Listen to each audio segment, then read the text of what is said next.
Salamu ama maamkizi ni jambo la heri, na jambo la heri huwa siku zote linakuja na neema, kwa sababu Mwenyezi Mungu amejalia liweze kuwa.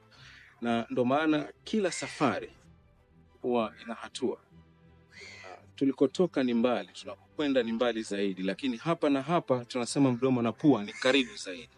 Ili kutengeneza ufahamu mkubwa, tunakuletea kitu ambacho kwamba hujawahi kukisikia lakini umekiona. Hiki kitakuja tofauti. Tunazungumzia Barisa 101. Hii ina maana gani? Ina maana kubwa ya kukufahamisha usichokijua. Barisa 101 ni jungu. Na jungu ni kitu kikubwa. Kwenye ukubwa kuna mambo mengi. Kuna chete. Chete kitakuwa kinazungumzia mengi tu katika siasa. Siasa za wale ambao kwamba wamekubuhu, wanajiona wao ndio wao kwenye mapishi ya siasa.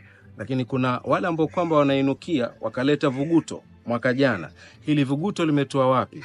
Hii ndio meza ambayo kwamba itayajadili haya yote, kuhakikisha kwamba kila kitu kitakuwa sawa, utotoni na ukubwani.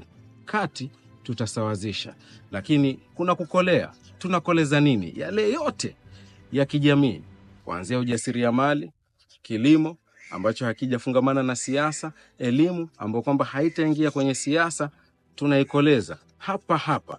Lakini pia kwenye uchanjaa, unajua habari gani kuhusiana na mkufunzi wa timu yako ya taifa Harambee Stars? Tanzania kuna nini? Uganda kumevuma nini? Kimataifa nani na nani ambao kwamba wanabobea kwenye fani ya mpira wa mguu, lakini mpira wa vikapu na vingine vingi tu ambavyo kwamba unataka kuvijua kwenye uchanjaa, tuyachambue ya kukolee wewe kwa ujumla wake. Hiyo ndio Barisa 101. Karibu sana, usipotee.